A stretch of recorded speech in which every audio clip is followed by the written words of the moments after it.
Hi everyone, I'm Caleb and welcome to Gold Rush Cooking here at Columbia State Historic Park. Today we are making graham crackers.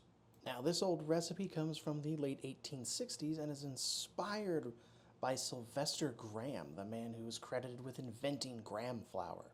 Graham flour is a little different than whole wheat flour. It's ground a little more coarsely and it's not sifted after it's ground. And that's the flour that I used in this recipe. You're going to need some butter, graham flour, a little baking soda, a little baking powder, some salt, molasses, and an egg. And then you're going to need to mix it all up. I started with the spoon, but you're probably going to need to use your hands. Sylvester Graham founded one of the first vegetarian societies in the United States. He also preached a diet that was completely free of sugars, as he believed that that was one of the great evils in our society. He believed in eating a bland diet devoid of any seasoning, so he would not recognize or even be happy with the tasty graham crackers that we have available today. After I mixed my dough up, I formed it into a loaf. I'm cutting it up here.